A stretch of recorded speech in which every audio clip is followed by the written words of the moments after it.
Welcome to this latest edition of the Ril Dil podcast. On this 1st of February, where did January go? 2023. As we true. it did not, it flew. As we discuss the world of sports and pop culture, of course, we are looking back at a week 21, and in conference championships. You had one dud and one borderline classic. As always, I'm joined by one Robert Sapp. Mr. Sapp, how you doing this evening? Oh, I'm doing pretty good. Can't complain at all. How are you doing? Doing well, doing well. So we are here. We are down to the final two in the NFL season. 2 weeks, of course. The themes from this week, this past Sunday, to me, the cream rises to the top, and of course, the Andy Reid Bowl. What were your themes? I mean, the Andy Reid Bowl. There, to me, that's the number. Like, I know the Kelsey brothers is gonna get some play, which is nice. Right. That's a cute story, but it's the Andy Reid Bowl. Like Yep. this is kind of big. This is kind of big. It's kind of big. That's a lot of personal mojo in there. Oh yeah, Oh yeah. There's a lot of juice today. No two ways about it. Actually, when I was thinking about this matchup early in the season, or early like during the season, like potential Super Bowl matchups, it actually didn't really dawn on me No, that this would be the Andy Reid Bowl until it actually happened. Down, I was like, oh, this is crazy. This is crazy. I never thought about. full circle Honestly, I never thought about this matchup. Be honest with you. Nope, it didn't even occur to me. It really did. It did. Game of the week, of course, without goes without saying, Kansas City, Cincinnati, 23-20. Kansas City edges Cincinnati out. I didn't change my pick before the game, but when I heard Burrowhead Stadium, I got nervous for Cincinnati. I'll be honest with you. When I said, I understand, you've beaten them 3 straight times. Homie. Let's keep in mind, those games were 3-point games. Everybody. Yeah. Keep going. Sorry. Let's keep in mind I got a lot to say on this. You go. In those three games, there were 3-point margins, and 2 of those games, Kansas City by double digits. Like the margin of error was slim in those games. Those games could have been 3-0 the other way easily. So I heard Burrowhead Stadium, I'm like, I didn't change my pick, but I didn't feel great about it. And I picked Kansas City. I picked Cincinnati to win a field goal game. So I thought this would be a close game, one way or the other. But I was like, Cincinnati, fall back a little bit. You got a little Memphis Grizzlies in you with that. I understand you won the Super Bowl last year, so got nervous from that. Got nervous about that before the game. Still stuck with my pick. But listen, this was the Pat Mahomes game.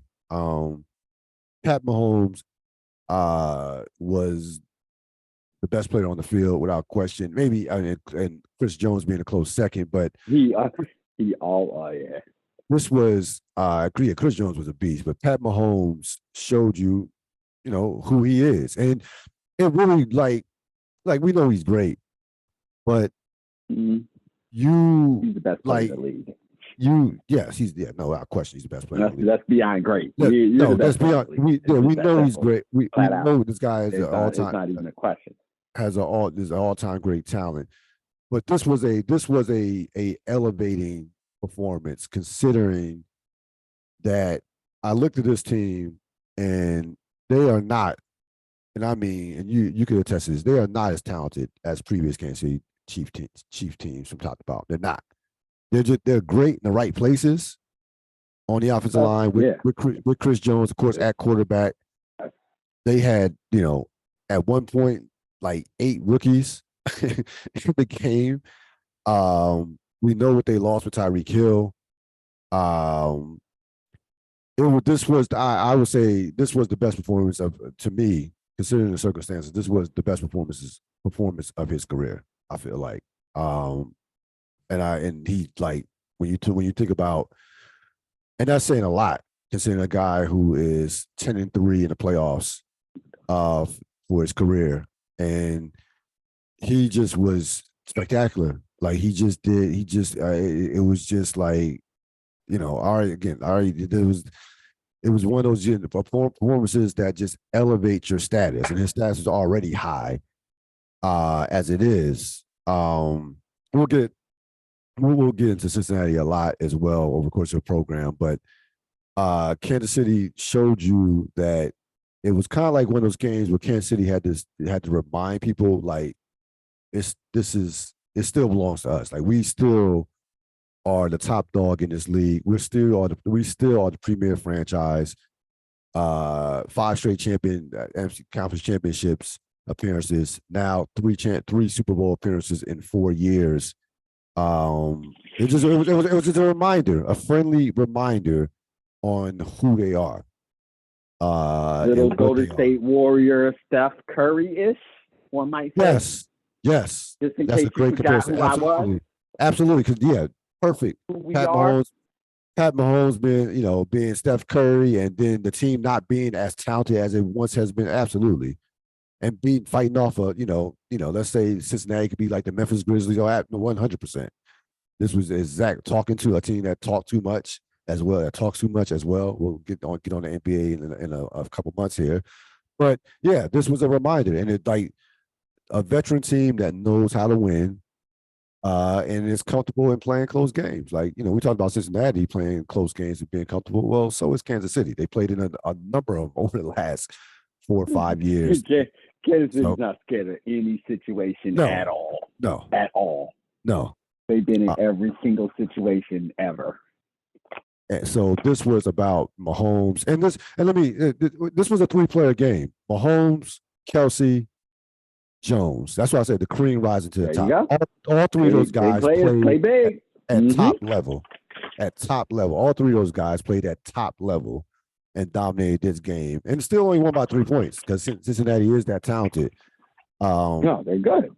But those 3 players, you have to, in the postseason, we know this, your best players have to show up. And their best players, those 3 guys showed up and then some. And we got to start talking about Kelsey as one of the greatest tight ends of all time. If we already weren't having that conversation before. I was about to say, who wasn't talking about him like that? But the postseason numbers. Yeah, get on board. The postseason numbers are insane as well. Train. The postseason numbers are ridiculous. They show like he's like second or third in like every major category. He's going to pass Jerry Rice next year in terms of catches of all time, but like in terms of touchdowns and yards, he's like second and third behind, I'm sure behind Gronk. And eventually, I mean, he's going to pass Gronk. The way he's not slowing down. So like he right now, like he retires right now, he's a Hall of Famer without question. Like just today, if he retires, but he's just a problem. He's just amazing. He's just like that. I think this season has shown that we didn't already notice that he was like he's the glue to that offense outside of Mahomes. Like he like that. They run everything but revolves around him from that standpoint. Like he's the I know Tyreek Hill was the guy with all the big time plays and what have you, and you would look to you would because of the speed, but it was Kelsey. It's Kelsey. Like it's just what Gronk was to New England. That's what he is, and then some to Kansas City right now. What were your thoughts on this game? Yeah, I think I mean, it's a bunch of different things. Like you, it was just I was just like, oh, Cincy, you feeling yourself just a bit too much right now, just a bit too much. And it wasn't even mostly coming from the organization. Like it was the outside noise. So I know the people inside the organization were just like, just stop, Mayor, just stop. Everybody just stop, calm down. Because, even though I like Cincinnati to win that game straight up, I mean, to the point that you made, the teams are equal if Kansas City is not better, right? Like just off a rip. Right. So that's number one. On the road. You can play that. Yeah, that was my next point. You can play that. We can go into your house and beat you. Yeah, you can. But you don't want to do that all the time. That's a dangerous line to toe constantly. So, it like the amount of confidence with what they were dealing with was like, okay, all right, this is this is interesting. And then to your point, and this, I was just starting to just think about it. This is what, I'm not calling you out, Ril, but I will say the people who just focus on Dallas and the the major, and just look at the different NFC teams or different like major talking points during the season, they miss out on things. And one of the things you miss out on is that Patrick Mahomes is that guy, has been that guy since the moment he stepped on that field in game 17 that way. And then the next year, it was off to the races. He's that dude. It's just that simple. As long as he is there, and if you are facing him, I definitely came to this aha the past couple of years. I was like, the Chiefs are always going to be there. They're always going to be in the way. They're always going to be. When I say always, they're always going to be in the way. That's freaking Tom Brady we're looking at right over there. A little bit less because he's not going to get to the Super Bowl, but he's always going to be in the way. He is a roadblock to your championship desires if you are an NFL franchise that believes they can win a championship. You should be and always, always, always, always plan on having to go through the Chiefs. It's just that simple. He's that good. They're that good. They're that team. And so yeah, again, even though I liked Cincinnati in the game because they're game planning pass and all that, it's Andy Reid, it's Patrick Mahomes. That's enough said right there. And then you add in Travis Kelce, and it's just like, this is what happens when great meets great meets great. You get all world production, all time production. Hell yeah, Kelsey's a Hall of Famer and will blow through every record. Yes, Patrick Mahomes on the ball. There's no chance he's not going to be a Hall of Famer, one of the best to ever play the game. Because he's that good and he has that guy. And they have a genius coaching them. There's no getting around how much a force they are and how much preparation you have. Here's one thing I never worried about this entire week. I never worried that Andy Reid and Patrick Mahomes weren't in Eric Bieniemy weren't going to get into the lab and create a perfect game plan for him to play that game. Right. There was no doubt in my mind. It was what was Cincinnati's defense going to be able to do over it. So that's number one. But those are known quantities. Me and you, we talk about this all the time, Ril. Chris Jones can't flash. If you let him flash, you're dead. Yep. He can't flash. And he did. Your entire offensive game plan has to be about stopping him. Yep. You cannot let him flash. It's just that simple. No. You cannot. Their defense at total is not good enough to beat you. But not at all. If you let him get off, he can wreck your damn game plan. Which he did. He can do it. And when I was like, oh, this is bad. This is just bad. Like they did not have the correct game plan and or make the correct adjustments to present enough of a barrier to what Chris Jones could do. And I mean, you just can't let it that's on the coaching staff on the opposite side of the ball. That's on the Bengals coaching staff. You can't do it. You just can't do it. You commit every resource. You just I'm can't glad you do mentioned it. that as You far can't as do it. how they dealt with or they didn't deal with Chris Jones in the Kansas City defense. A lot of criticism has been going towards Kansas City, the Cincinnati defense. I like the Cincinnati defense was fine. They only get you hold Kansas City to 23 points. That's like yes, like their average. They scored 30 in their sleep. So if I hold you to 20, you hold Kansas City at home to 23 points. Come on now. That's like what are we talking about? I didn't have a problem with the defense at all. They forced them to kick a couple field goals in the beginning of the game when it could have been 14-0. This is about Burrow was bad in this game. Let's be honest about him. We're big fans of him. He wasn't good. Burrow was not good in this game. He wasn't good. He wasn't horrible, but he was not. He didn't play up to the level he had to play to beat Patrick Mahomes at home. Just didn't play up to that level. It's just that's all there is to it. So I didn't have a problem with the Cincinnati defense at all. People are like, well, maybe they could have blitzed more. Like, yeah, go ahead. Go try to blitz Patrick Mahomes. Blitz Patrick Mahomes with Eli Apple as one of your cornerbacks and see what happens. Like that stuff you pulled off against Buffalo was not going to work against Kansas City. You're not blitzing from 20 yards, your safeties or cornerbacks. That's not going to happen against Kansas City. They would have destroyed that in one series. It wouldn't even took a quarter to adjust that. They would have destroyed that in one series. They would have destroyed that. So that game plan, like, no, you can't. You don't blitz. You can't. You're not gonna make. You're not gonna make a living blitzing Patrick Mahomes or any great quarterback for that matter. That's why they're great. It's like they eat blitzes for breakfast. And that's why, I mean, whoever's saying that is just crazy. And that's why Cincinnati's never played that game against them, so I don't even know what anybody would be talking about. There's just no way. They've never played it. They designed a game plan specifically to beat Kansas City that is the exact polar opposite of that. Right. So that doesn't even make sense. Well, you heard us talk. They should have came after Mahomes. I'm like, okay, it sounds good.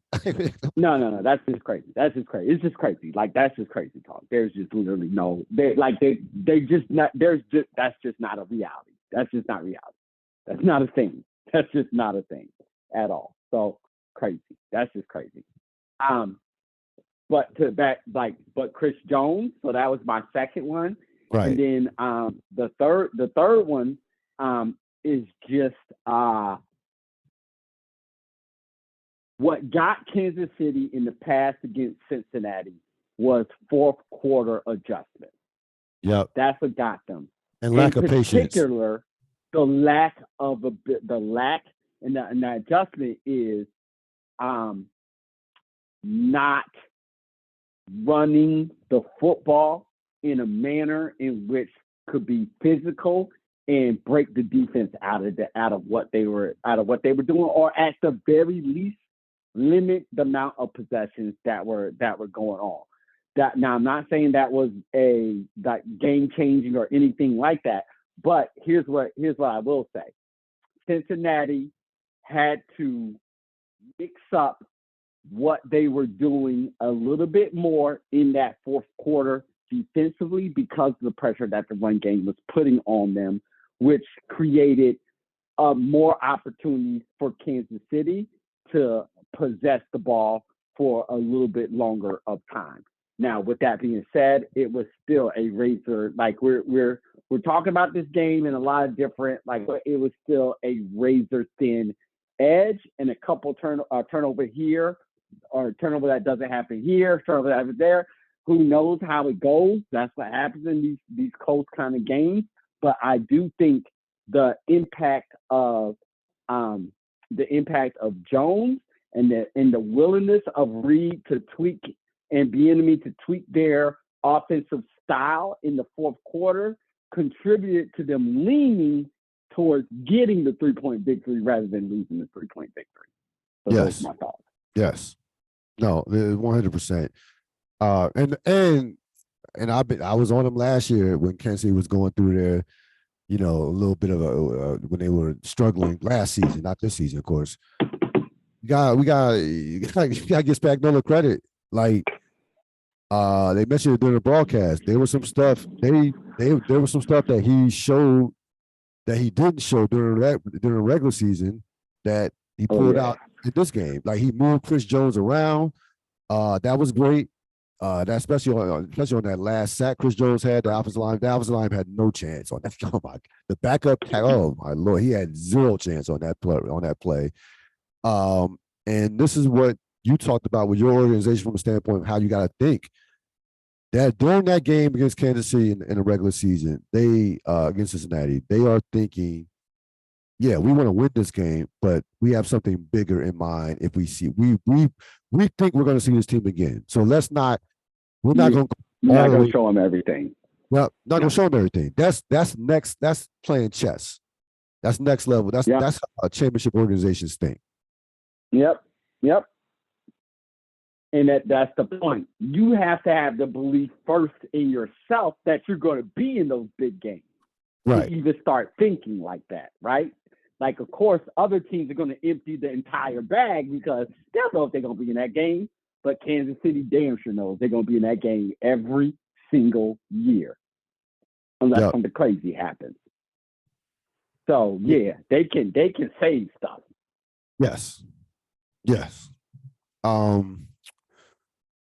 This was a very this again. I'll get into this. I'll really deep dive. We're gonna do deep dive Cincinnati and why this was a major loss for them in terms of for the future. But in terms of Kansas City, like this was a game changing win. I'm gonna tell you why. They are the first team to win to go back to the Super Bowl after paying their quarterback top dollar. Think about that. Think about how scary that is. Like they're going to improve this roster. Like this roster. Patrick Mahomes is that good, and he's that right. Not only is he that good, but I'm saying he's just that good. To reset to they basically had to reset their roster their team after with the Tyreek Hill after two things after the paying Mahomes and also after losing trading Tyreek Hill. So, and even there were people that, and you weren't one of them, but there were people that thought Kansas City might not even make the playoffs this year. I was never that down on. I was. You were down on. You were down on. No, you were down on too. I was distressed that I knew they would figure it out. I was distressed right. they would. You think it was going to happen this year? Fast. Right. I was distressed that they figured it out this fast because exactly what you're about to say next is what that meant. Shoot. Like there's no world in which Kansas City is in a mountain every year until Patrick Mahomes retires. There's just no world now because he's ascended to that. And that's why I said we're looking at Tom Brady over there. He's ascended to that level of they don't need certain talent around him. Right. He will make them better. Yes. He's ascended to that level. Yep. And it's a wrap. It just is a wrap. He's in his apex. It's just a wrap. It is bad. It's bad news for all of us. It's 27. News. That's it. 27 years old. That's it. Yep. Yep. No, we got fist fight him forever. We got fist fight him forever. No.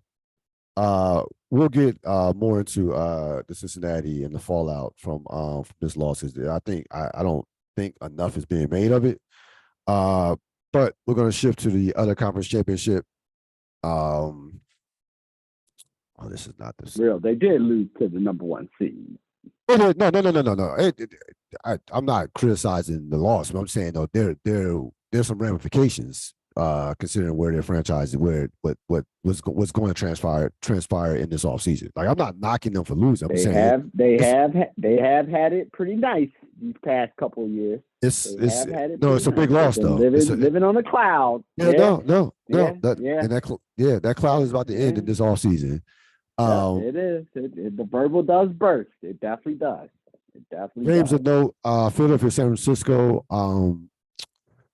31-7 Philadelphia. The bottom line is, this game was 7-7. Purdy gets knocked out, and that was all she wrote. And you pretty much know they have no chance. When I'll text you this. If your season depends on Josh Johnson, or that's not not going to work out. That's just not. That was their fourth. That was their fourth string quarterback. Really, fourth string.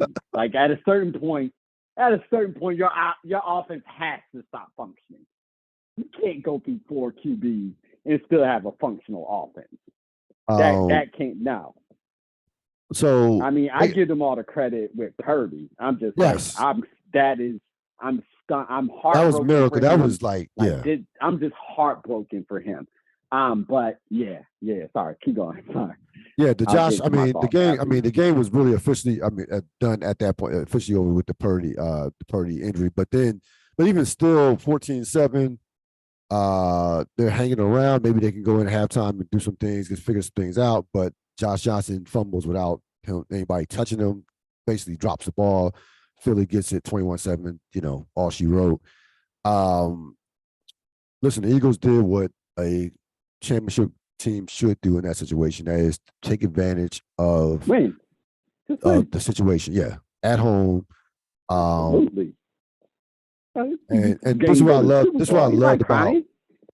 No, absolutely not. I love this about Philadelphia and about the coach and how they managed that game. They cannot move the ball. They don't have a quarterback. We are not going to do anything silly. They ran the ball 44 times for 148 yards, 37 minutes in terms of time of possession. Keep it simple. That's it. Jalen, rest your arm for the Super Bowl. Grind this game out. Grind it out. Yep.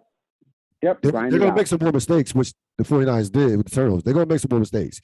But we're going to keep this simple, eat the clock, milk it, and have a nice, and have basically a 3-hour celebration. San Francisco defense, to your point earlier before we came on the podcast, did not break. They only gave up 269 yards of total yards to Philadelphia. And outside that first drive, Philadelphia really didn't even go down the field. They had some short fields because of the turnovers. Hassan Reddick was just an animal. We talk about Chris Jones defensively for Kansas City. Hassan Reddick was even, I could make a case, even better. He dominated this game. Probably, I would say, was the best player on the field. Matter of fact, he was the best player on the field. He just was terrorized the 49ers with the sacks, the forced fumbles, he's just all over the place. And that pass rush, I was like, yo, they would have in the water. It was in the water. It was I'm thinking about what they would have done to, and I'll text you this as well. What they would have done to Cincinnati's offensive line, my goodness, that would have been Burrow would have had no chance in that game. They would have like that. They have 4 to 5 legit pass rushers. Like you're talking about, they almost set the record for sacks, 70 sacks in the season. They have 4 guys with double digits in pass sacks. So they come from all angles. Like Fletcher Cox is the biggest name, but he's not the best player on that defensive line anymore. Like he's very good, but they are loaded on that defensive line on both lines of scrimmage. That's why they've been great this year. Have arguably the best offensive line along with the best defensive line as well. So Philadelphia, again, handled their business, outscored their opponents in the playoffs 69-14. What are your thoughts of them as they head into Super Bowl 57? Yeah, I text you. I mean, Philly's the best team in football. Like they've proven that they're the best team most in complete. Football. Yes, that is cemented. There is no questioning that. There's very little, honestly, to say about this game because it was so non-competitive without a functioning quarterback, without a functioning offense on the other side after Purdy went out. The ending of the game was kind of known, and so then it becomes to me about like, all right, well, what did I see from Philadelphia that lets me know that they're ready to win this whole thing? And to your point, I mean, like that pass rush is ferocious. It's just ferocious. It's ferocious. It won't stop. And they play just a very physical style on offense, but also here's what I like about Philadelphia when I think about them versus like San Francisco. San Francisco also plays a very physical style, but I would classify Philadelphia as smart physical. Like San Francisco is reckless physical at certain points in time, throwing their bodies everywhere, which is great. But I compare San Francisco to like a player like Bob Sanders of the old school. That's a good one. That's a coach. That's a good one. Who was a free safety that was overcompensating. San Francisco was constantly overcompensating for their lack of talent at the quarterback position. So everybody has to just be more reckless in the style in which they play, more physically reckless with their bodies, and that embodied Bob Sanders. Like, I mean, when he was on, it was great, but he was rarely on the field because he was injured all the time because of the style in which he played. But when I look at Philadelphia, they play smart physical because they have so many players all over the place that not only play physical, but are also built to play that physical style. Right, so you look at you plug somebody like Christian McCaffrey. You know how much I love Christian McCaffrey, but Christian McCaffrey being your all-world, all-down, everything like that, and having him be that physical style runner is putting him in a position that is less than advantageous for him, right? But like you look at like Philadelphia, and they're, you know, like they have already awesome rotation at defensive line, and then out of nowhere, honestly, out of nowhere, I didn't even hear anything about this. They get Ndamukong Suh. Right. Yeah, Ndamukong Suh. Yeah. They get, yes. And who's the other boy they got? I'm just blanking on it right off the top of my head. But point being, they mid-season they acquire 2 other physical freaks, and that's the point. Philadelphia not only has the mentality, the want, and the energy to play physical, but they also got the dudes to play physical. And so they're not being put in any positions they're uncomfortable with, or a style in which they're uncomfortable with. And they're not, because of like the constant rotation that they have, they're not putting as many accumulated hits on their body. In San Francisco, it's Bosa, and it's more Bosa, and Bosa's got to do Bosa things, and Warner. I mean, they have an awesome defense. Don't get me wrong. They have an awesome defense, but you know, you look at Bosa's light, quick, and fast, right? So I don't want to keep beating that horse there because I don't want to diminish San Francisco's defense, which is all world. So I want to do that. But my point is, like, I love the way that Philly plays because Robert Quinn was the other guy. Robert Quinn. Yep. There you go. My God. Their style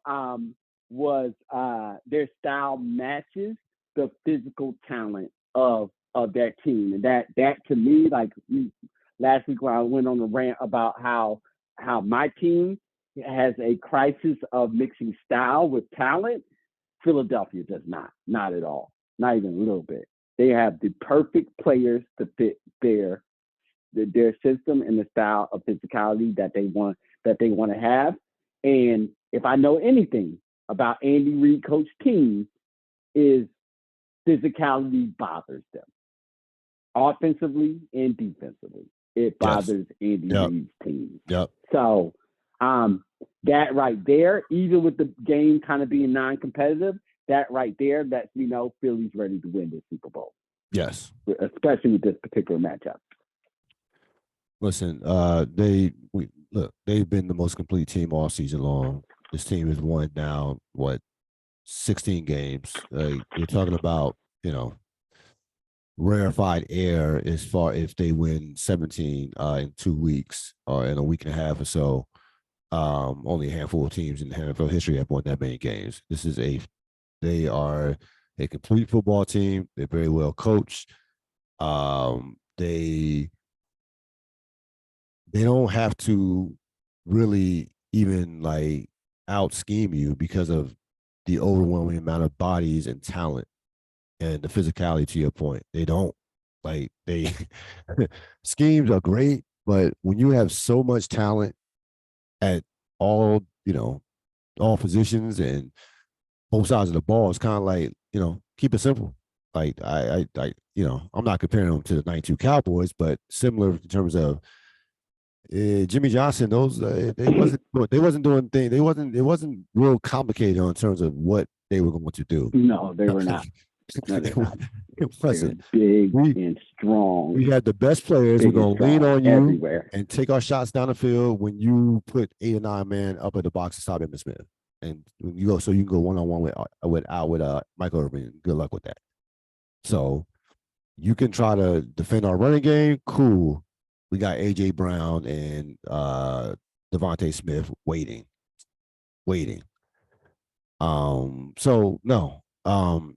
We'll talk. You know, we'll talk more about the matchup. But Philadelphia should be here. They deserve to be here. I don't want to hear anything about them not playing against, I don't know, great quarterbacks. That narrative kind of went around this week. I'm like, they've won 16 games. What are we discussing here? Like, they beat all the quarterbacks in front of them. Like, I don't like. So, we will talk a little bit more on Super Bowl later on in the podcast. The deep dive, the Bengals. So now, give the Bengals a lot of credit. because we know that a lot of teams that make it to the Super Bowl and lose the Super Bowl have a hard time recovering to even make the playoffs the following year. We've seen that story a lot over the course of NFL history. So they got, not only did they make the playoffs, they within 3 points of going to back-to-back Super Bowls. But hell, the Rams won the Super Bowl and said, yes, F the season. Yeah, We're basically. Good. Yes. Yep. We're good. Yep. Exactly. The Rams. Yeah. But that charmed life of great quarterback on a rookie deal is over. Not officially, but going to be over in this offseason because Joe Burrow is contract extension eligible. And he will, I predict, sign one of the largest contracts in NFL history, period. That's just how market value goes, how these things goes every couple of years when the next great free agent quarterback is eligible for that big mega extension. So with that, you gotta lose some pieces. Their free agents: Trey Hendrickson, Alex Kappa, the one healthy offensive lineman they had, DJ Reader, Hayden Hurst, and T. Higgins will be a free agent in 2024. You're not keeping all those pieces. It's just not going to happen. They, like the Kansas City Chiefs, like all these teams we've seen over the past decade, they had to pay their big franchise quarterbacks, are going to have to reset their franchise. And that is not easy to reset your franchise after paying that quarterback. But it is what it is. It's a good problem to have because Joe Burrow, does make other players better. He is that dude. We think he's that dude, and he is. But it's gonna be interesting to see them moving forward because they have. This is where it becomes. They have overwhelmed people with their talent, and that's not going to be the case starting next year. They're probably going to lose a defensive coordinator, which will be a big loss. I think he's going to get a head coaching job somewhere. Maybe Arizona. He's interviewed a couple places. Aramano, who's a top defensive coordinator. We all know how great he is. So it becomes interesting. So it becomes interesting because that's life in the NFL. The better you are, the harder the better you become, the harder it is to keep pieces. And when you don't cash in on a Super Bowl win per se, or a chance to go to the Super Bowl, in today's NFL, you're gonna pay for it. Like there's all there is to it. There's all there is to it, and it's so hard.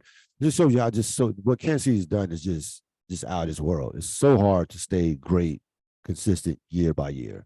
It just is. It's just like this. It's not how the league is designed. It's not the NBA, where you can have a run of like 8 to 9, 7 to 8 years if you have the right star players. It doesn't, that doesn't work like that in the NFL. So be very interested. The head coach, Zach Taylor, and their general manager, more importantly, have their work cut out for them to say least. But number one, the thing to forget about the position players. Number one, they have to fix that offensive line. Like they have, like that is job one, even more so than any skill player. Like that is, that's number one. What are your thoughts?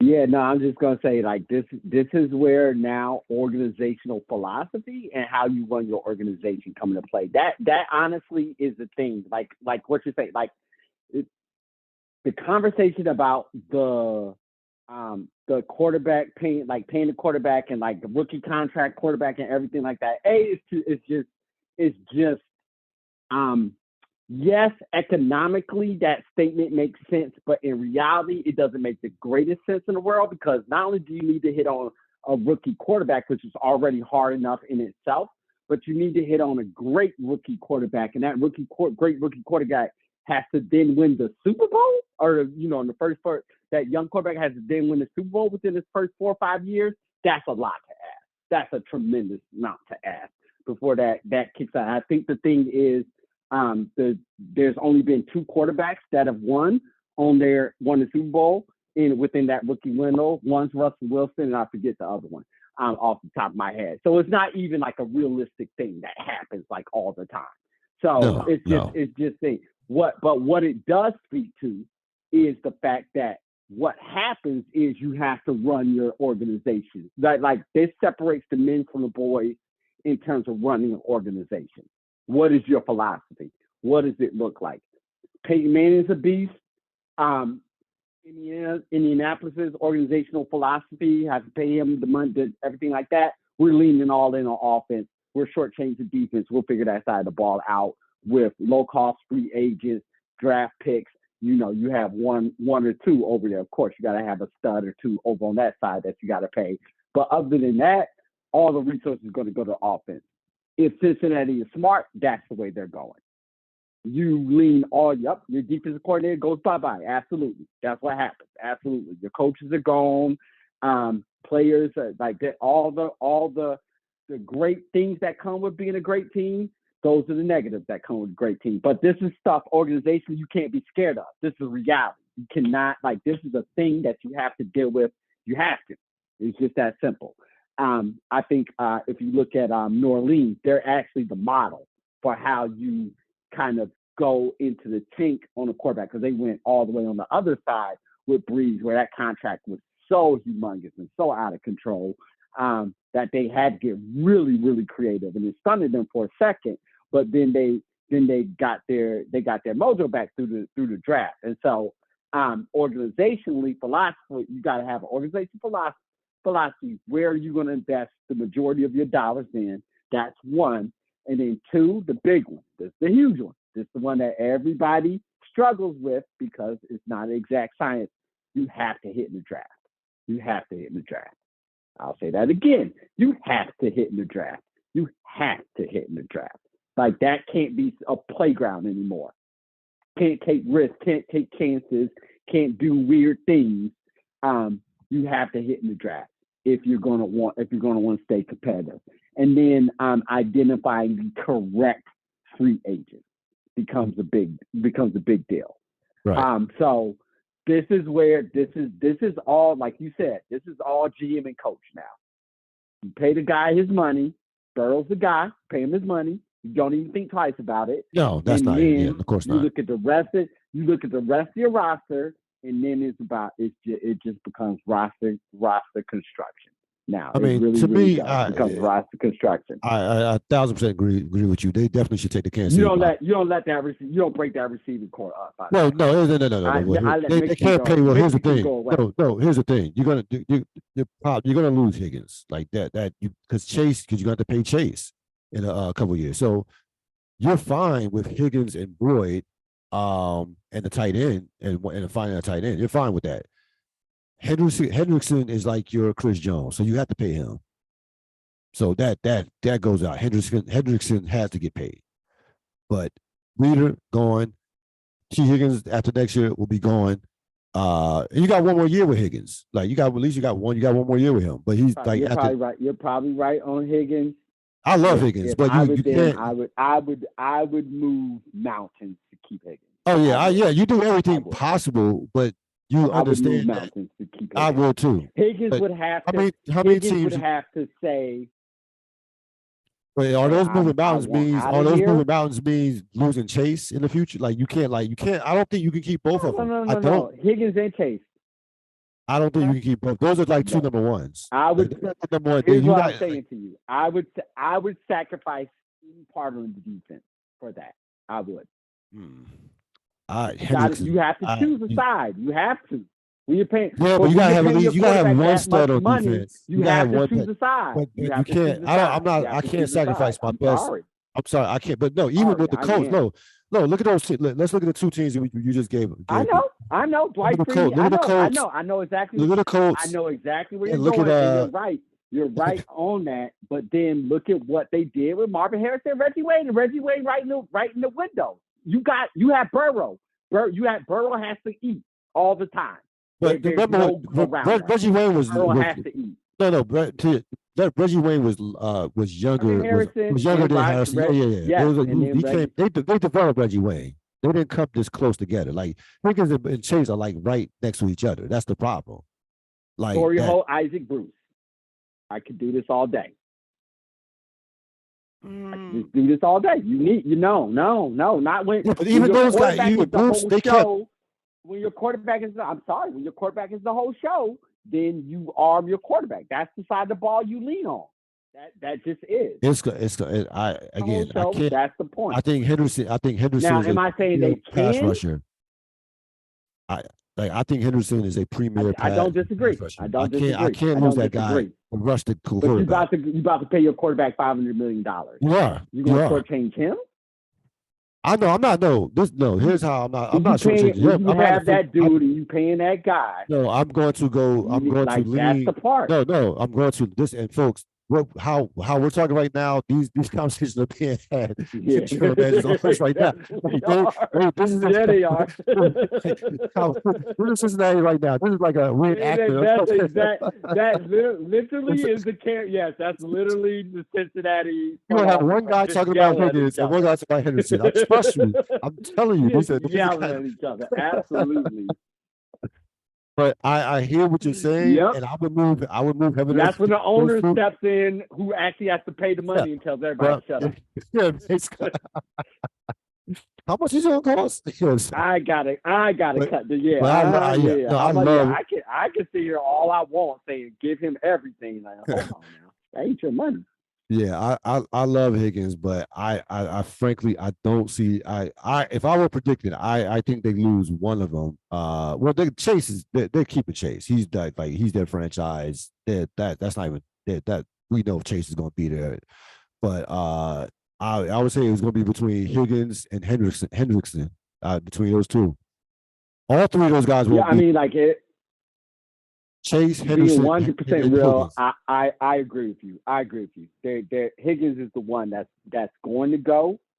Yeah, I agree with you because you have to keep Chase, and Chase is going to command, wide receiver market. He will be the biggest. Yeah, he will be. Yeah, Jefferson will be the highest paid receivers. He's going to command all the money over on that side of the ball as well. So it organizationally, it doesn't make sense to put that much money in receiver. No. So I agree with you. So then it becomes, how is their offensive philosophy going to evolve? Well, that's where that will be interesting. That's where the offensive line. That's where you have to select. They need a stud on the offensive line. They have to develop an anchor on the offensive line. You're going to watch these two teams playing the Super Bowl. They have an embarrassment of riches at the offensive line play. These are the two best offensive lines in football, hands down. Each of them have two All-Pros on the offensive line. Humphrey, Kelsey, and Lane Johnson, and the other one from Kansas City, another one that's an All-Pro. Forgot his name, Kafka, or something. I forgot his name. But these the offensive lines on these are as good as it gets with these two franchises, with Kansas City and Philadelphia. Most organizations you're not going to get that rich with those offensive lines. You got to have one anchor. They don't have an anchor right now on their offensive line. They don't have one guy that they you are our leader. You are a guy. They need that in the worst way with the offensive line. They have to lift that. That is job one to me. Even beyond thinking about outside, you're going to pay Burrow, but they have to solidify that offensive line. We should not be having the same conversation. We were having this conversation last year at the end of the season with Cincinnati. Yeah, you were. Offensive line. We should not be having this conversation in 2024. And they went out and got all new offensive line. And they did, yes. That's actually worrisome because that's scary. Yes. Now it's just wait, do y'all know how to identify offensive linemen? That then becomes the question. It's wait, you went out and got a whole new group, and the whole new group wasn't much better. What's going on with your evaluation? So to me, that's where my mind goes. Here's what I would be thinking. Okay, if I'm the general manager, the vice president, the football guy. Clearly, we have trouble identifying offensive line talent, or there's an issue that's there. We actually need a offensive line coach that can coach up. Average to mediocre talent to make it we need that's. I mean, that's it. We can't give offensive linemen free agent all the money in the world. We need somebody to outperform in their ability. Whoever that New England coordinator was, or even he's all-time great, but is it Dante Scarnett? Yeah. We need to bring him out of retirement. Let's call it Dante Scarnecki. We need the best offensive line coach out there right now. Because clearly identifying talent, identifying like that has not worked for us. And again, it is that not. Doesn't tell you I haven't been emotionally traumatized by the Patriots for 20 years, that I can just know their offensive line coach. Yeah, that's offhand. great. Yeah. I don't know what else tells you. Yeah, that is traumatized. Just traumatized. That is traumatizing. Oh, yes. Yep. A lot of Patriots talk. Talk in my life. A lot. So Cincinnati will have a lot of decisions, but the bottom line is they still have Joe Burrow, so they'll be fine. They'll be fine for 2023 season. Nobody's crying for Cincinnati. No, nor should you be. And they're embarrassed in all their offensive riches and not being able to keep all that talent together. Oh, boo-hoo. Question for Sapp. Will Tom Brady, of course, retired today? We think. Will he stay retired is the question. we think he stay retired he announced it on Twitter, so on and so on. Will he stay retired, Robert Sapp? Yes, he will, because I don't want him to this time. Now he will, because I don't want it to happen. That's how Tom Brady works. He just hates me personally. No, I joke. But I'm kind of not joking. But here's the point. I do believe he'll stay retired, because I don't think Tom Brady thinks he can win a Super Bowl anymore. Right? Like, he would have to go to the perfect situation that had all the talent around it, and he just be a complimentary piece. By his own statements over and over again, he said he would step away from the game when he could no longer compete at his highest level. Right. He can no longer compete at his highest level. That's why I felt amazingly confident in my quote-unquote hot take, that he'll never be in another playoff game again. Like that was it. Yeah. And I mean, he hit he said he'll play to 45, and he hit 45. 45. So he reached the goal. So all of this says, and not unretiring was so traumatic last time. I would hope he learned something of a lesson. I would hope so. Just as a human being, just hope he learned a little bit of a lesson there. And stop announcing things and then going back on them. So hopefully that this announcement sticks, for his personal perspective. But yeah. I think this one, I think you look pretty. I don't know if he wants to go down the Brett. You look pretty clownish, unretiring. I don't know if he wants to be the new era Brett Favre. I think he'll get. I think the first unretiring will diminish through time fairly quickly if it hasn't already. If he does it again, that's going to put a stink on his legacy. And the stink is, and a little smell is already there, of course. But I mean, it's just so overwhelmingly amazing that who cares about a little thing. But another unretired comeback, that you're not. No one's going to look at that positively. Let's just say that there won't be a person out there who's like, yay, like da-da-da. Even the team he goes to, you're not even getting the Tom Brady that went to Tampa Bay. Right. So even I don't even think the team he would go to would be like amazingly excited unless it was like the Jets. That would be the total F you to the world to go to the Jets. But other than that, and he would never do that. Other than that, I can't think of a franchise, maybe Chicago as well. I can't think of a franchise that would be like overly excited at getting this version of Tom Brady. Self-absorbed, puts in half the work, cares more about his production than the game, legacy hunting at every stretch of the magic, overbearing, all the different things. This version of Tom Brady is not going to be celebrated by a new team, is my point. So, yeah, he's retired this time. Finally, it has happened. And I also want to say F you to Tom Brady, because he took the joy out of watching him go away. So he did a final, like, twist of the knife Like, even though I'm 99.99% sure he's retired, because I'm retired, I can't get there all the way. Like, he's gone forever because he's proven he could wake up a week from now, 2 weeks from now, a month from now, and be like, you know what, I feel like coming back. Yeah, I thought about this. Just screw you, Tom Brady. Just screw you. Screw you. Screw you. Screw you.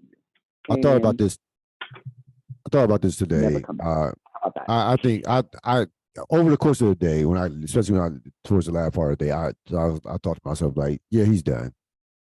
Because I think that and of course he is an outright free agent. We know that the contract was only 1 year, $15 million.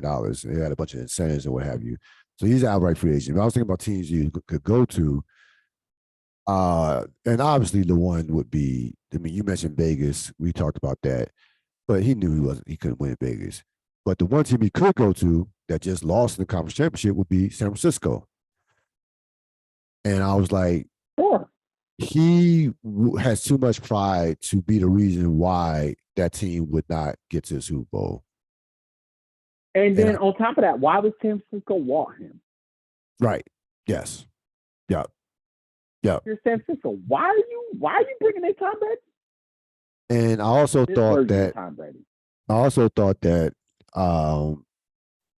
it never dawned on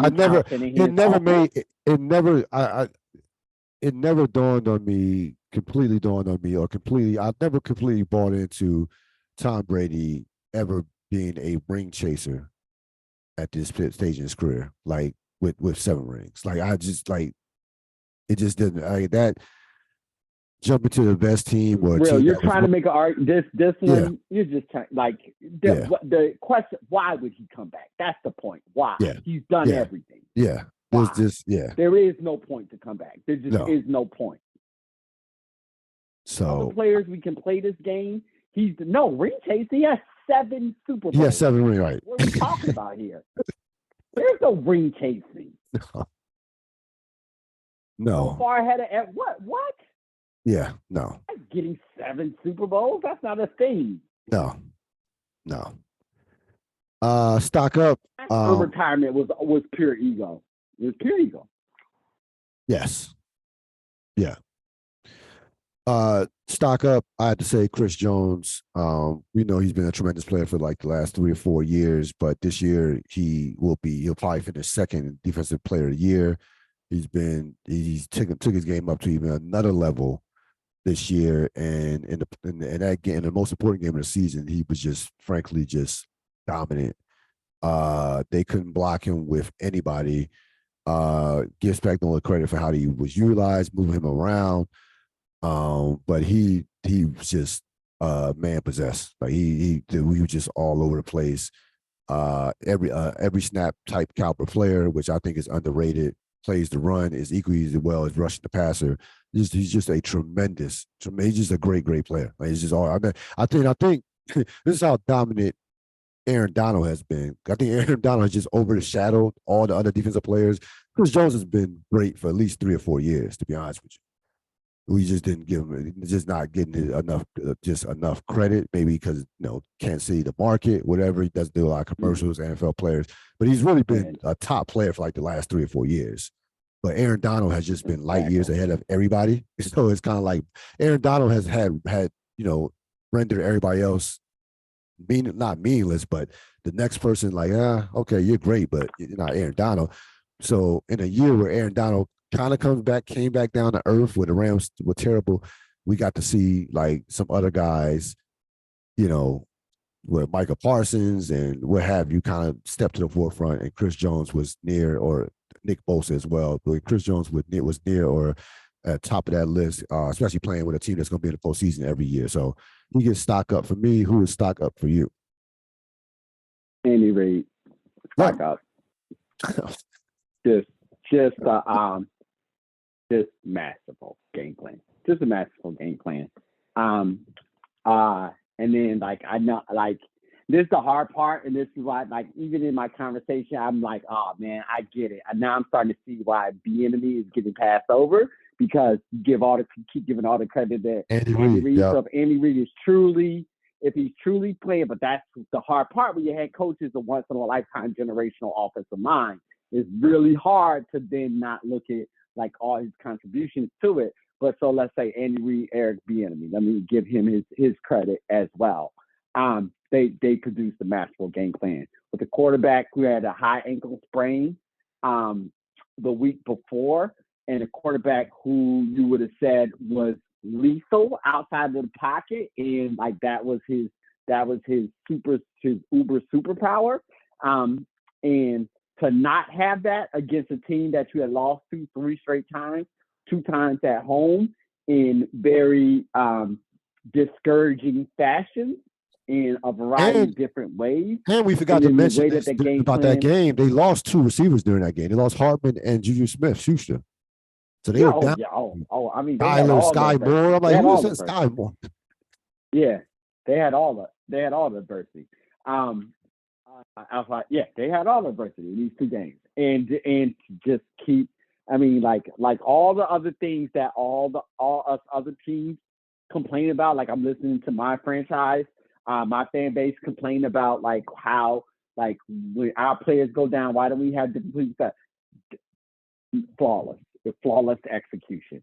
Didn't even notice it. So Andy Reid, Eric Bieniemy, stock up. That was a magnificent game plan. Stock down, 49er skeptics. It was too much talk on like knocking Kyle Shanahan in regards to, well, he should have put in McCaffrey sooner. And I was like, come on, what are you talking about here? Like, what are we really talking about? They had no chance. I said, you don't have a quarterback. You don't have a quarterback. Nah. There's nothing.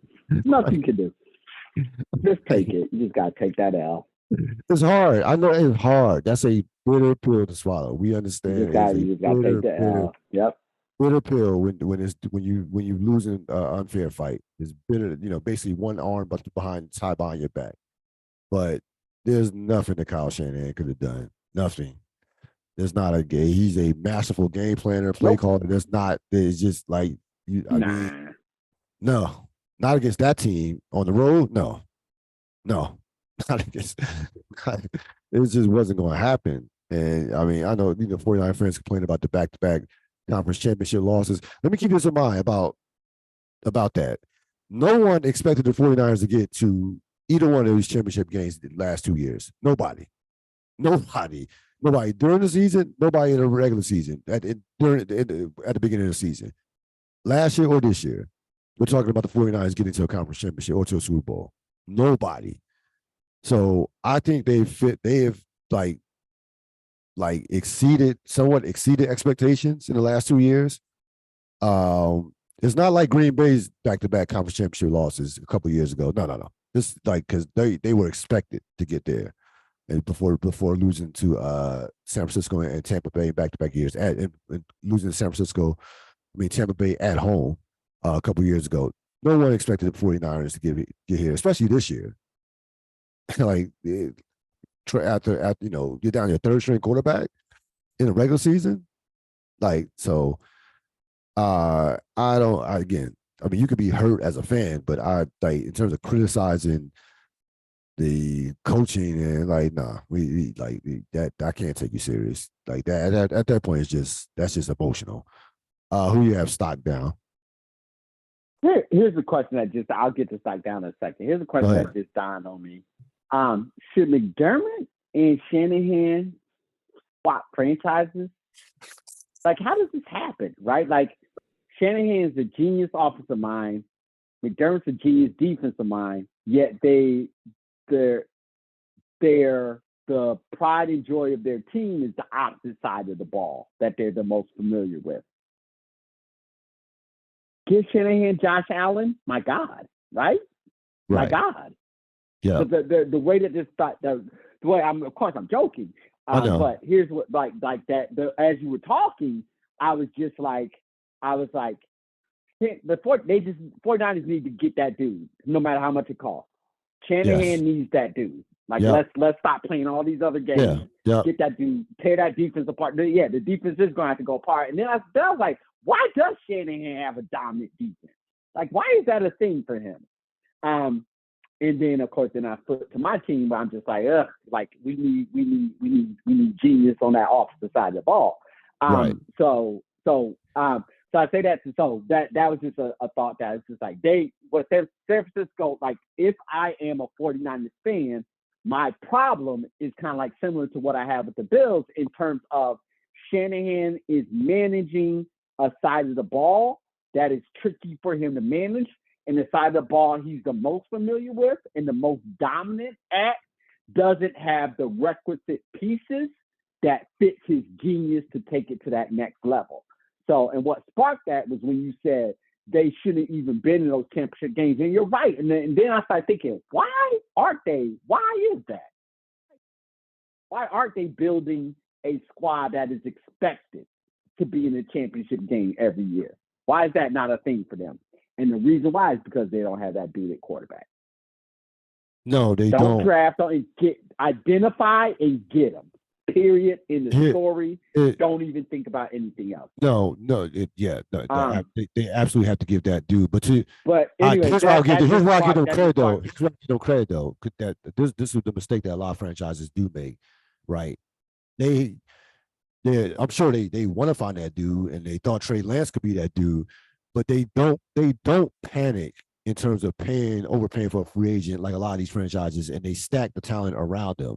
So I do give them credit for that, because we've seen a lot of these teams. My team, the fucking Carson Wentz.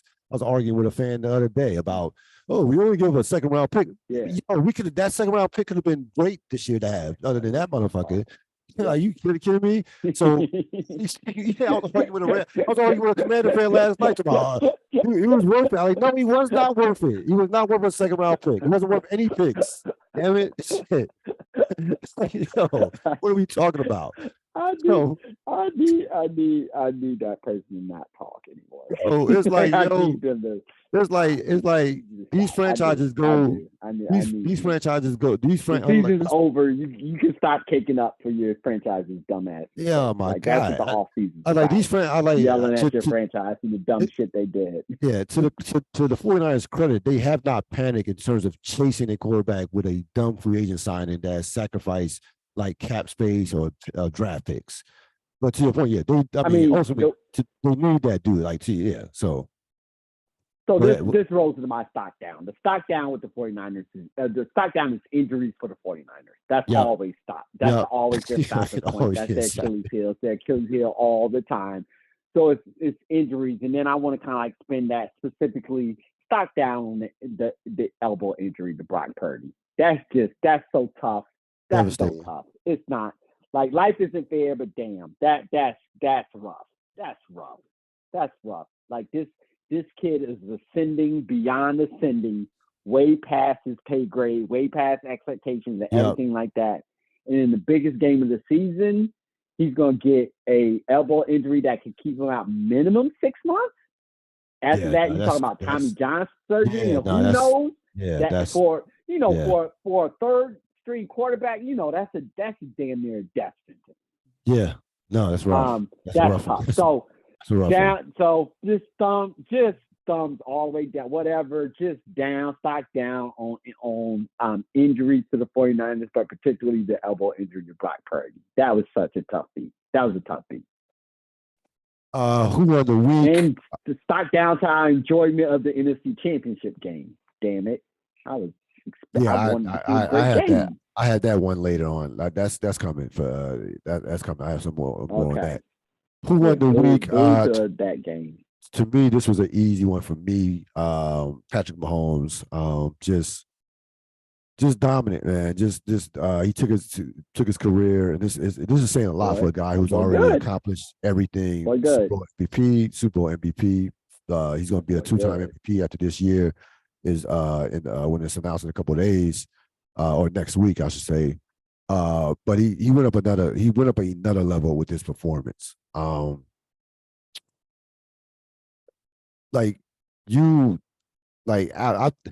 was comparing like starts to careers.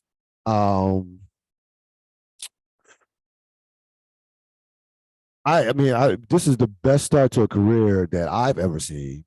And for you New England fans, Brady fans, yes, this is a better start to a career. He's better than what Tom Brady was at the beginning of his career. It's not even close as far as like Tom Brady was very good. Tom Brady wasn't a guy until the second to the ladder. Yes. This Patrick started Mahomes has been the guy ever since day one. Yeah, since day one. Like literally, he's walked in AFC Championship 5 straight years, 10-3 playoff record. He's going to have 2 MVPs and has a chance to have a second Super Bowl in a 5-year span.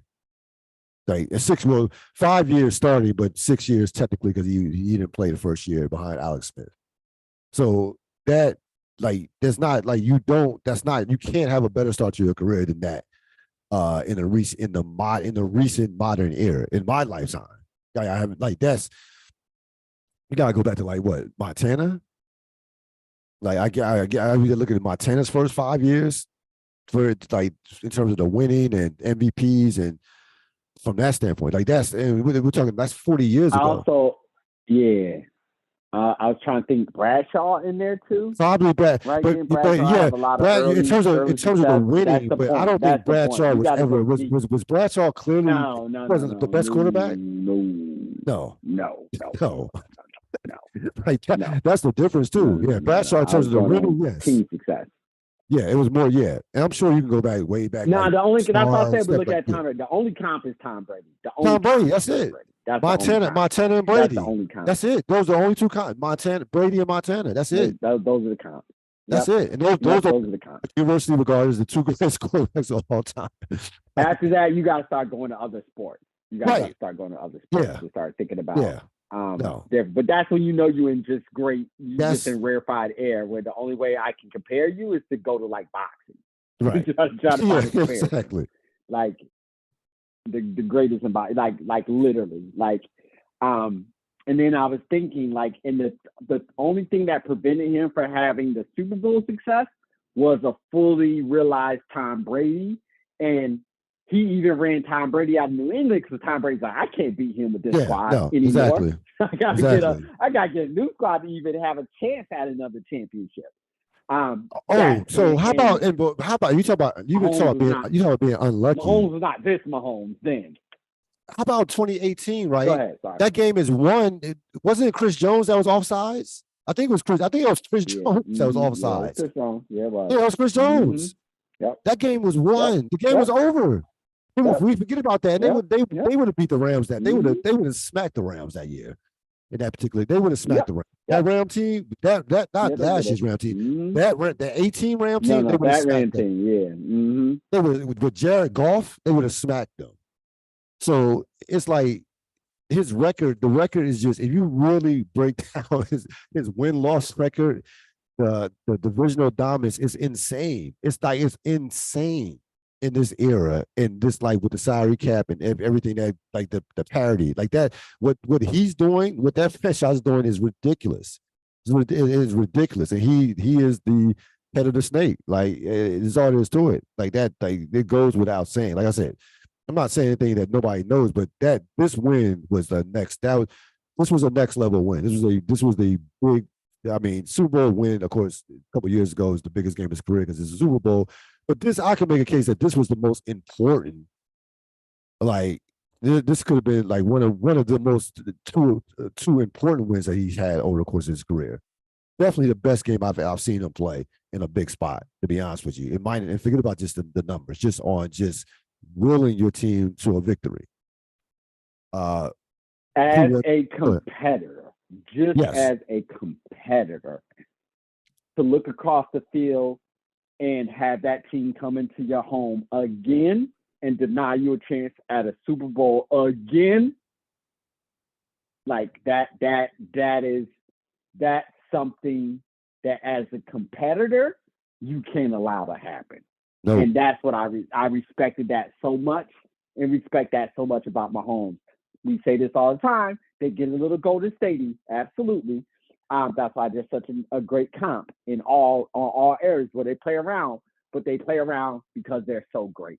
When he's focused, oh, ain't nothing like Patrick Mahomes being focused. That's a killer. That's a killer. And you know that is a killer. To your comment about Steph Curry, you know Steph Curry was dying to prove to everybody that he was going to win again without Kevin Durant. You know that fueled. You know that drove him. You know that drove him. Yep. So yeah, no, this guy's like I said, best player in the sport right now, and will be, more than a handful for the Eagles in a couple of weeks. Who won the week for you? Patrick Mahomes. Oh, okay. All right. Yep. We both on the same page with that one. Yeah.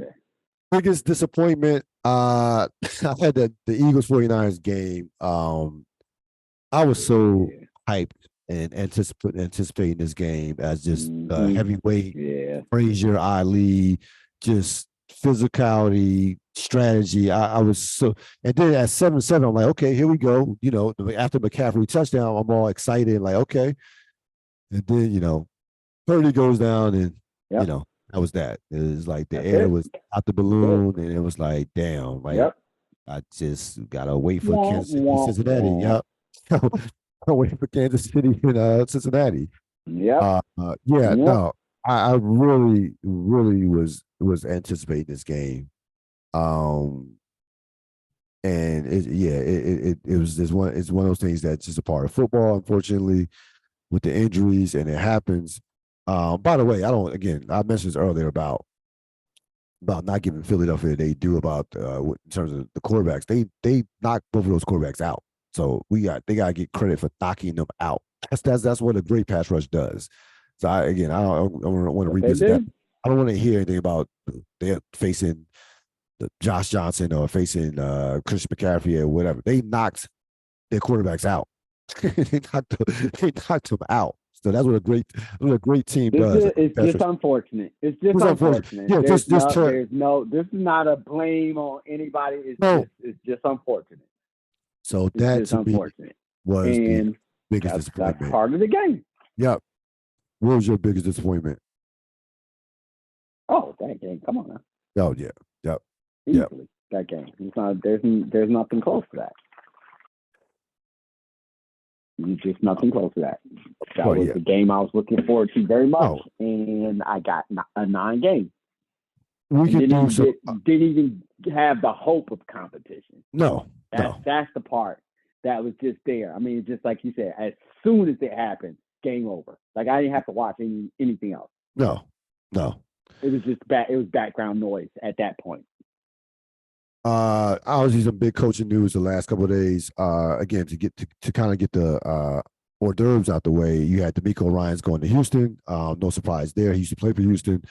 You have to take that job. You're DeMeco Ryans, even though they have not treated black coaches to say the least very good. You take that job. You gotta take the job. You gotta take the job. You have to. Frank Reich to Carolina. Because even when you're inevitably fired in 2 years, they still got to pay you the rest of that. You still get your money. Oh yeah, that's like changing money. You take that every time.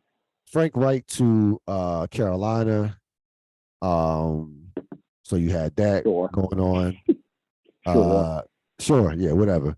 Good luck, Frank. With that franchise. But of course, the big news dropped yesterday. Sean Payton goes to Denver. The compensation looked like this.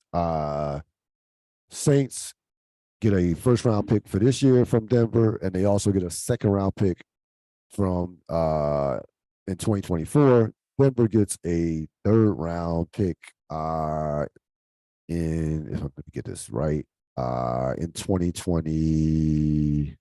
Hold on here. Yes, Denver gets a third-round pick in 2024. Payton, again, Saints get first-round pick in 2023, second-round pick in 2024. Great job for the Saints. I'm just saying, yeah, damn. I want to trade my coach for a first-round pick. I didn't know what. I want another first-round pick. Coaches. Great, yeah. Them on the trade machine. Yeah, great job for the Saints. From that standpoint. You giving out first-round picks to head coaches? Let's go. Yeah. How surprised were you for Payton going to Denver, or shocked? I mean, like, so like, Really kind of shocked. I mean, Denver was always at play, of course. But initially shocked just because I didn't think Peyton would want Denver like that. But then as I was listening to a little bit of the kind of like the roundup, all the different talk about it and reading up on it, the sense that Sean Payton kind of overplayed his hand and overplayed his value to NFL organizations, meaning like the Cowboys are going to fire Mike McCarthy to get him. The Chargers are going to fire their coach to get him. So his value of his skill set and where he would be able to choose didn't seem to match what other people were valuing him. Now, I value him very high, but, who cares? The people who were making the decisions were, for whatever reason, valuing him less. And so then from that perspective, then, yeah, if you're Sean Payton and you want to coach, then the best opportunity out of all the teams that you had options of, particularly if you are down on Kyler Murray like the rest of us are, then the best place is Denver.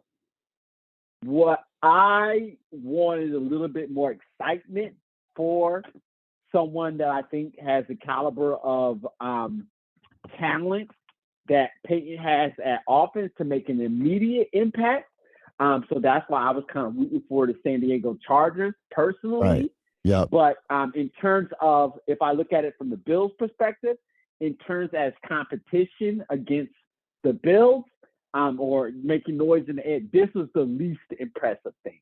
So I'm fine with him being in Denver. This doesn't make me fear Denver at all. Let me just say that. No, I'm not worried about them.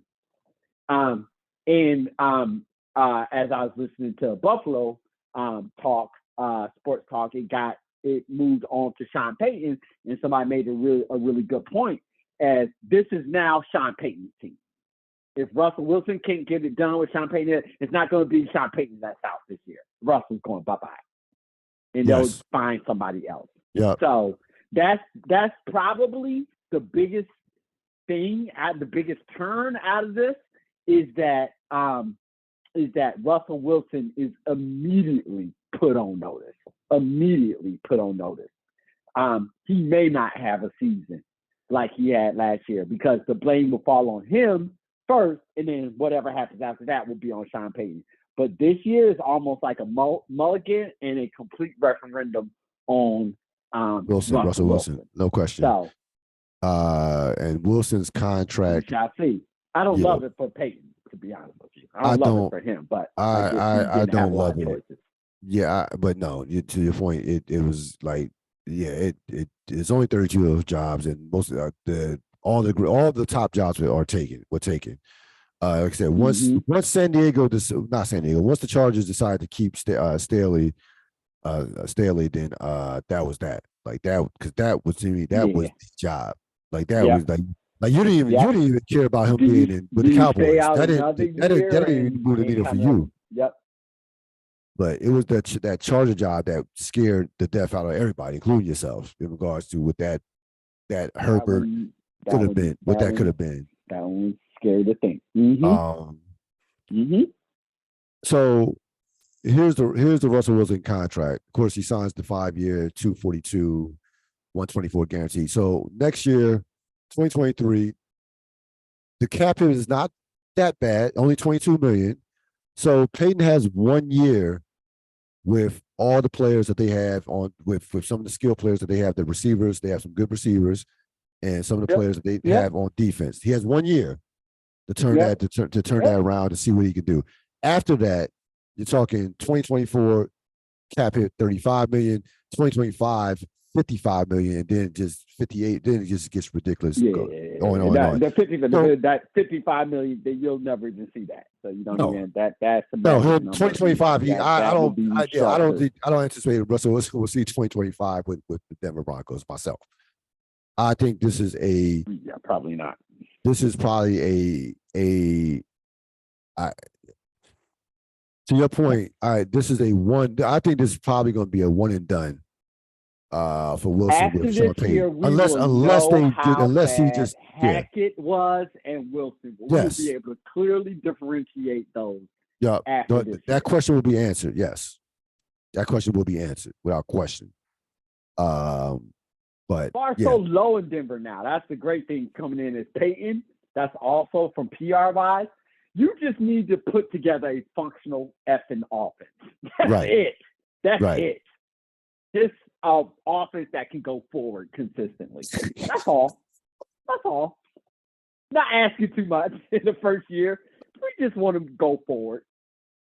Stop 3 and out and kicking the ball. Let's put together some drives. Let's see that. For a change. Let's just see it. Mix it up.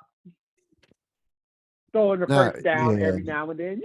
Change the pace. Oh man, that my point being the bar is very extremely low. Extremely low.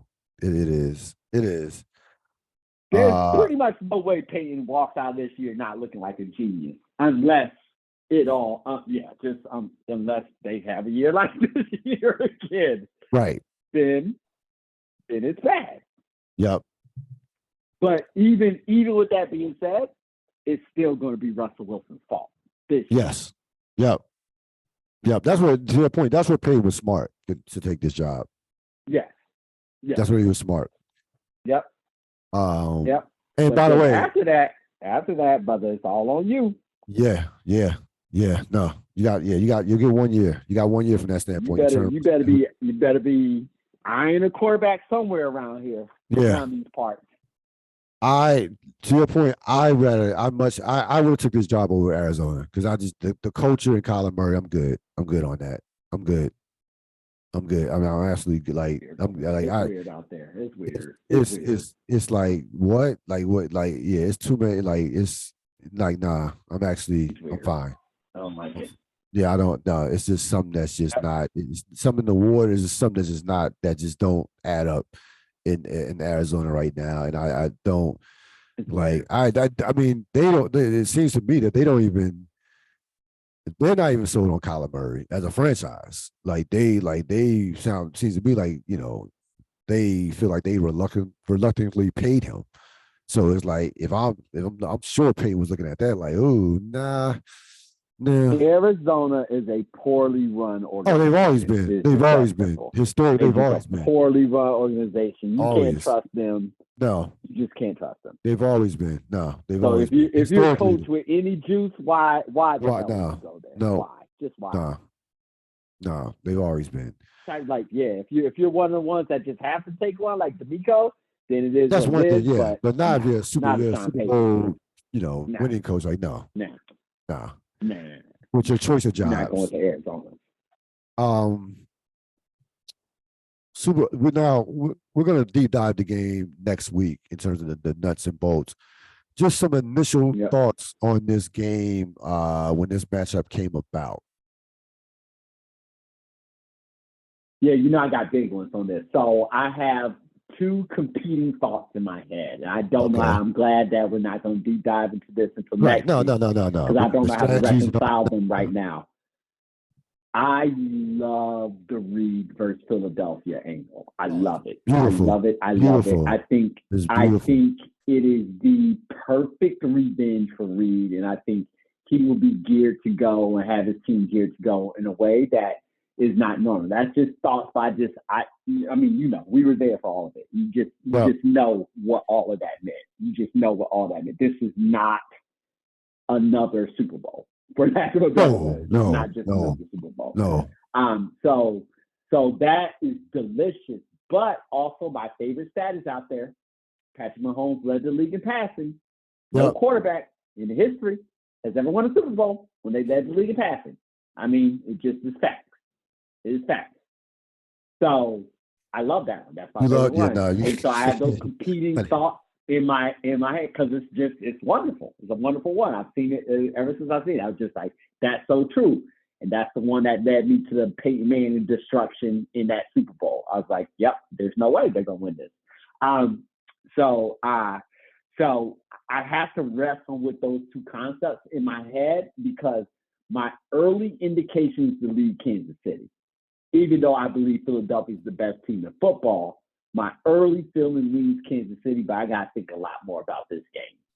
Yeah, I'm not even close. I'm not even close. I wasn't gonna do that anyway, but I don't have a feel of this game from a prediction standpoint at all. I gotta watch. I'm gonna watch. I'm gonna watch the game. They played last year, in 2021. I'm gonna definitely check that game out because it's not that far removed. Jalen Hurts actually played in that game, even though Kansas City had different like offense, but still, like you'll see some things that you might want to like that you'll might come to fruition a little bit. And Kansas City won the game, barely won. It was in Philadelphia. Not very good. These teams are so much. Both of these teams are like light years better than what they were in 2021 season. The Andy Reid thing is so layered because despite everything that he did in Philadelphia, his own deep dive right there. Despite everything that he accomplished, there are still some unappreciative Philly fans. In terms of Andy Reid. Yep. And I want to say to all Philly fans, you are out your fucking minds. Andy Reid, you are in the Super Bowl partially because of Andy Reid, on the shoulders of Andy Reid. Like that foundation in '99, we were there. They were a laughingstock before Andy Reid got there. They had a couple good years within Ray Rose was that '98 team. He took over with Ray Rose's players. And it had a 5-11, 99, 2000. They're in the playoffs. That was yes. I forgot about that. Yeah, you forgot. Yeah, you remember. Yeah, Ray Rose had a couple decent years, but then the wheels fell off in '97 and '98.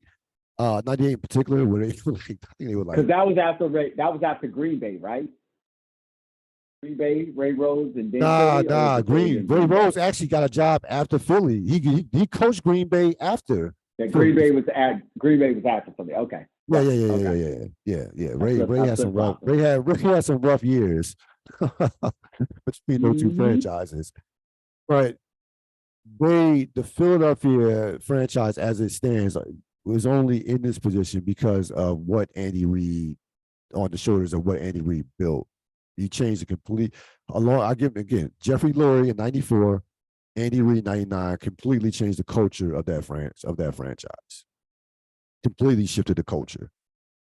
So, and if I don't know if you picked up on this too. In the in the post-game interview, right? They're talking to Andy Reid. He was like, Chief Kingdom, saying all the normal, humble Andy Reid stuff. He let one thing slip that showed you that this is just not another game. He said, "We're coming, Philadelphia." He said that verbatim. "We're coming, Philadelphia. Philadelphia, we're coming." Andy Reid is you don't win that many games without being a fire competitor. You don't think he wants this game in the worst? Come on now. He will be prepping. I'm sure he might have been prepping on this Monday, that he wants this game so bad. It's not even funny because it did not end well in Philadelphia. It didn't end well at all. And the run was over. He had 14. It was time for everybody to move on. It ended very poorly. It ended very poorly. But there were a number. There are not were still a number of just ridiculously unappreciative Philadelphia fans who, talking shit. Well, Doug Peterson won a Super Bowl. Well, you ask Doug Peterson why he won that Super Bowl. I'm sure he'll tell you it was a big part of the reason why they were even in a position to win that Super Bowl in 2017. This was the best possible matchup in terms of just, and storyline from that standpoint, and then to the point we made a couple of weeks ago. You made great team versus dominant player. We always loved that. We saw that we saw that growing up, we saw that a couple times growing up with the dominant quarterback versus the great team. Which style is going to lead? Is going to be dominant moving in the future? Like what direction are we going in from that standpoint?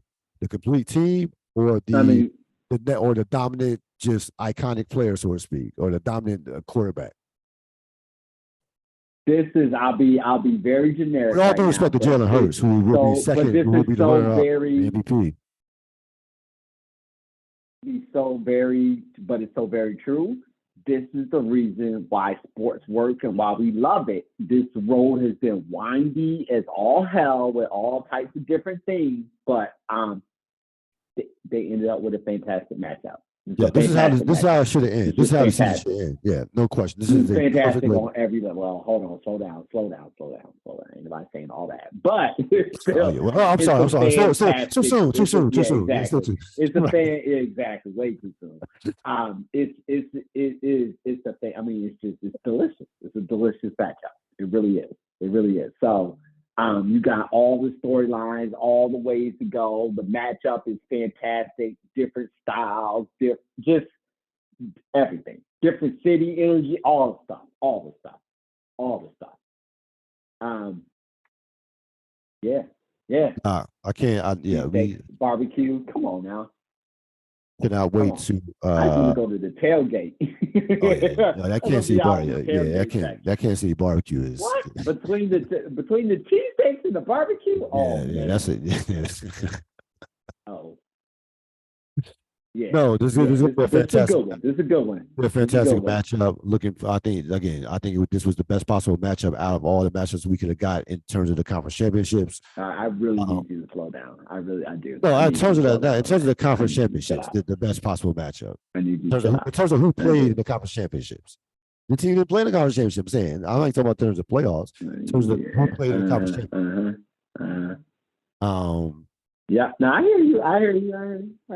I think that doesn't hurt. Can't not picking the game, but yeah, the 2 weeks is more. I think the 2 weeks is more beneficial to Kansas City, without question. Question. Yeah. So, you want to give Pat as much time to be as healed as possible. So Patrick Mahomes. We will be looking forward to that. Next week we'll do the deep dive in terms of the game and what the teams will be looking to take away, what to expect in the game, predictions, and it'll be a fun game from a stylistic standpoint as well to kind of break down, because to your point earlier, Kansas City and Andy Reid have struggled with physicality, but Philadelphia has, and not to give those. Their favorite. But Philadelphia has not seen Patrick Mahomes either. So he's a whole other beast in terms of a quarterback that they have stayed. Whole different animal. It's a whole other world. Thinking about the top quarterbacks that they faced this year. I think about the best quarterback that Philadelphia faced this year. Kirk Cousins. They faced Dak one time. Damn. We don't need to do this. I'm not knocking about it. I'm not knocking Philadelphia. We know this. Why are we doing this? The NFC doesn't have any quarterbacks. The NFC doesn't have quarterbacks. The best quarterback he saw was in his division. That's the best quarterback he saw. Speaking of quarterbacks, I gotta tell you, I have to get into this. I have to get it. Normally, I don't give a shit about the Pro Bowl, and I don't now. But what happened? I definitely think it's flag football. I mean, what are we even doing? But anything about what's going on. Tyler Huntley got voted for Pro Bowl. Not voted in, but he's an injury replacement because the AFC ran out quarterbacks. Yeah. So because nobody wants to play. Tyler Huntley got with 2 touchdown passes this season. Was selected as an injury replacement, which I would. And people talk about. I mean, at a certain point, it's like crazy, right? Like it's just, it's a joke at a certain point. This was the funny part about it. You initially think how that's totally insane and ridiculous, but then, okay, you go through the quarterbacks in the AFC, right? Injury replacement, injury. The only guy that they put Trevor Lawrence, he's playing. Herbert's not playing, of course. Your guy's not playing. Burrow's not playing. Of course, Mahomes not playing. Tua's not playing. So it got to a point where I'm looking at like who's left, and you're talking about like Davis Mills. You're talking about like they're literally Jacoby Brissett. I'm like, it actually don't look as bad. Like there were no quarterbacks. There were no. No, nobody wants to play.